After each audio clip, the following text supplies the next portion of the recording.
ایک جنازہ ہو گیا، اللہ کے رسول تشریف لے گئے، ابھی لحد تیار ہونے میں دیر تھی، حضور بیٹھ گئے اور آپ نے لمبا خطبہ دیا، کسی دن وہ بھی بیان کروں گا، برائے ابن عازم رضی اللہ عنہ۔ حضور نے فرمایا جب موت کا وقت آتا ہے اس وقت فرشتوں کی ایک پوری گارد آتی ہے۔ ہم لوگ سمجھتے ہیں کہ ملک الموت روحیں قبض کرتا، اس سے آگے لوگوں نے پھر ایک ردہ رکھ لیا کہ جب ایک ملک الموت ساری زمین پر اتنے جہان پر گھومتا اور سب کی جانیں نکالتا تو حضور اگر حاضر ناظر ہو جائیں پھر کیا؟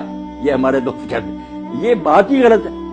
ایک ملک الموت کب جانے قبض کرتا، بے شمار فرشتے ہیں اس کے مدد، وہ انچارج ہے محکمے کا، اس کے تحت تتوفاہم الملائکہ، بے شمار فرشتے۔ تو اللہ کے رسول نے فرمایا پورا دستہ، ایک انسپیکٹر ہوتا اس کے ماتحت سپاہی ہوتے، وہ آ کر اتنی دور بیٹھ جاتے ہیں جہاں تک مردے کی نظر جاتی ہے، وہ نہیں قریب آتے، باقی سب سپاہی بیٹھ جاتے ہیں، یہ انچارج آتا، اگر وہ نیک ہے اس کے پاس جنت کا خوشبو سے بسا ہوا رومال ہوتا، سنگاتا، اسے اللہ کا سلام کہتا اور کہتا چل اپنے رب کی طرف، تیرا رب تجھ سے خوش ہے، تو اس سے خوش ہے۔ خوشی خوشی اس کی روح روانہ ہو جاتی۔ برا جو ہے نا ڈراؤنی شکلیں جیسے ہتھکڑیاں ہوتی ہیں پولیس کے پاس، جو برا مردہ اس کے لیے جو فرشتے ہی آتے ہیں نا اس سے اسے پتہ چل جاتا کہ میرا انجام اب کیسا۔ مسکراتے چہروں کی بجائے ڈراؤنی شکلیں، بدبودار رومال، غضب آلود نگاہیں، وہ چھپتی پھرتی پھر روح نکالتے مار مار، اور اسی وقت جب وہ رومال میں اس کو لپیٹتا دوسرے سپاہی آگے آ جاتے ہیں، اس سے وہ وصول کر لیتے ہیں، نیک روح سے لے کر جاتے ہیں۔ اللہ کے رسول صلی اللہ علیہ وسلم فرماتے ہیں جہاں جہاں سے گزرتے نا خوشبو پھیلتی جاتی اور ساری مخلوق کہتی ہے مرحبا، مبارک ہے تیرا آنا یار، تو نے ہم سب کو نا معطر کر۔ اور اگر برا تو بدبودار رومال، بدبو پھیلتی اور سارا جہان لعنت کرتا کہ تو کیسی منحوس روح ہے، ہمارا دماغ ہی خراب کر۔ آسمانوں پر جاتے ہیں، پھر وہاں اجازت مانگتے ہیں کہ دروازہ کھولا جائے، کھولتے جاتے ہیں نیک کے لیے، 7 آسمان پر کے اللہ کی عدالت میں لے جاتے ہیں، حکم ہوتا ہے کہ اس کا سارا جو بنا اندراج وہ علیین میں کر دو۔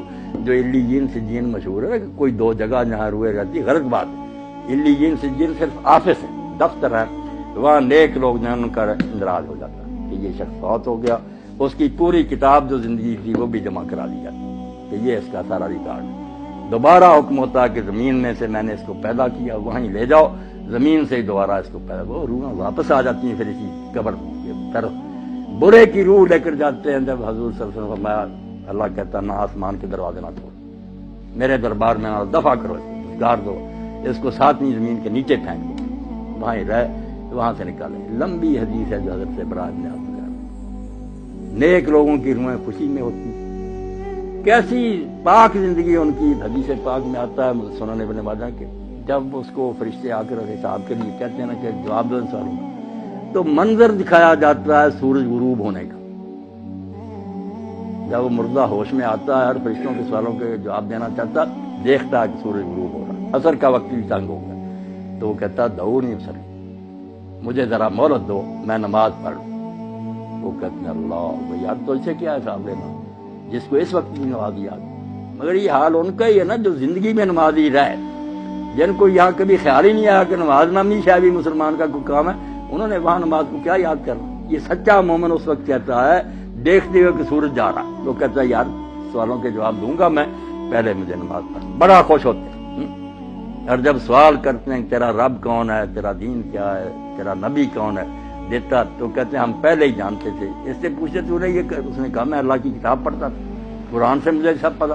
تو کہتے ہیں ہمیں تیرے بارے میں یہی توقع ہے، سو جا، جیسے دلہن آرام سے سوتی ہے، اور روزانہ پھر اس کو جنت کا مقام دکھایا جاتا، ہر روز پردے ہٹا کے صبح شام وہ دیکھتا ہے کہ آخرت میں میرے لیے یہ تیار خوشیاں، جیسے مہمان خانے میں ریسٹ ہاؤس میں بیٹھے نا، وہاں دیکھتا ہے کہ میرے لیے یہ انعام ہے، خوشیاں ہی خوشیاں۔ اور دوسرے کو صبح شام جہنم دکھائی جاتی، جیسے پھانسی گھاٹ دکھایا جاتا کہ یہ ہے تیرے لیے، اب پھانسی گھڑے میں پڑنے، وہ بیچارہ پہلے ہی مرتا، مرنے سے پہلے روز مرتا ہے کہ یہاں میں جانے والا ہوں۔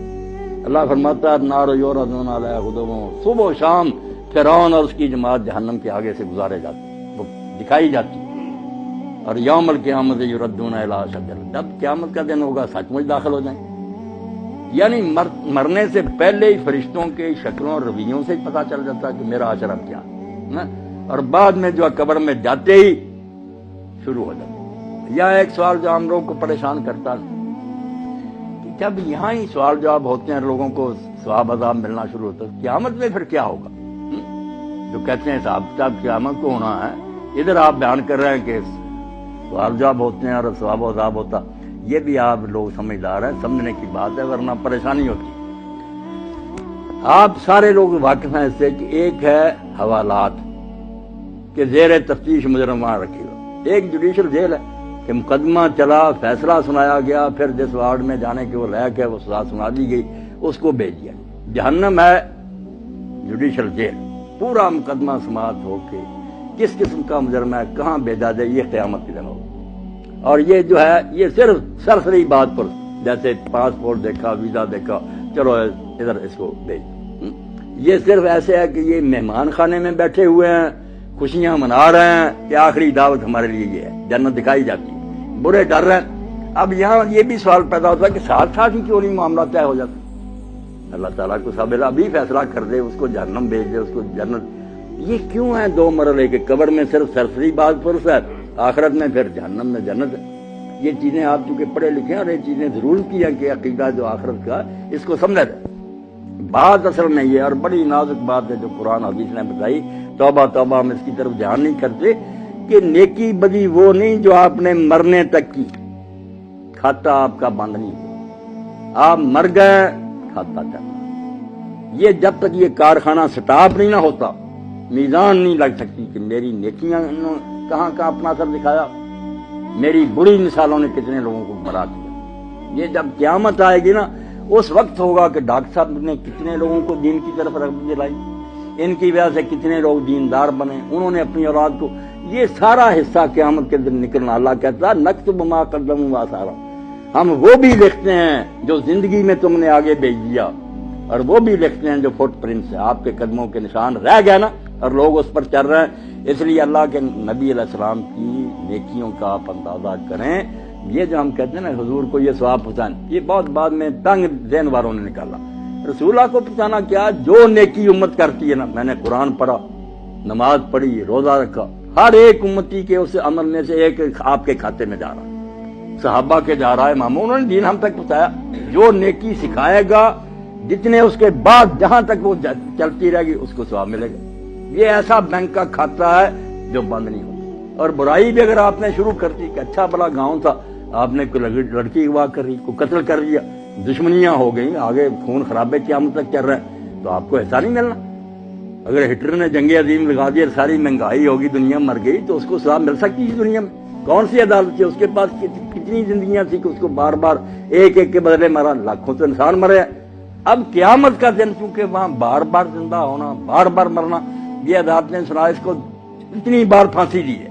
یہ بیچارے کہتے ہیں قانون کے مطابق اس کو دینی تو چاہیے مگر دے نہیں سکتے، وہاں سچ مچ جیت جائے گی۔ تو یہ نیکی اور بدی کا جو لمبا چوڑا تصور ہے کہ نیکیاں بھی جہاں جہاں جا رہی ہیں، یہ بھی آپ کے کھاتے میں پڑی۔ اسی لیے اللہ کے رسول علیہ السلام فرماتے ہیں آدم کا پہلا بیٹا جس نے اپنے بھائی کو قتل کیا، اب جب قتل ہوتا ایک گناہ اس کے کھاتے میں اور قتل کا پڑتا جاتا کہ تو نے یہ سننا شروع کی۔ اگر یہ بد رسم تو شروع نہ کرتا تو کیوں انسانوں میں قتل؟ اب جب تک قیامت نہیں آتی آپ سمجھ گئے کہ کھاتا نہیں پتا چل سکتا کہ اس کی نیکیاں کتنی بنی، برائیاں کتنی بنی۔ اس لیے محتاط رہنا چاہیے کہ میں اپنے طرز عمل سے کہیں اولاد کو گمراہ نہ کر لوں، میرے دوست نہ بگڑ جائیں، میرا خطبہ سننے والے نہ، میں مر جاؤں گا مگر میرے گناہ کی جو گٹھڑی ہے یہ بھاری ہوتی جائے گی۔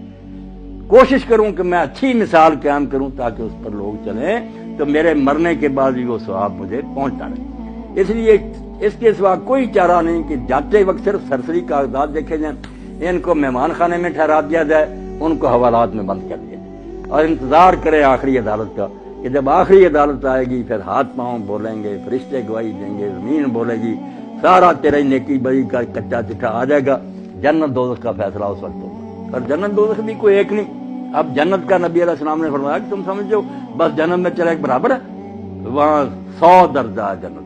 ہم دیکھتے ہیں نا کہ بینک بنے اتنی منزل، 100 منزل، اور منزل بھی اتنی دور۔ فرمایا یہ زمین ہے، جتنی دور آسمان ہے وہاں دوسری جنت، اتنی دور ہی پھر تیسری جنت۔ 100 آسمان زمین جو نا اتنے ہیں، اور سب سے آخری جو ہے وہ فردوس ہے، سب سے آخری، جس میں اللہ کے رسول نے فرمایا اس کی جو چھت ہے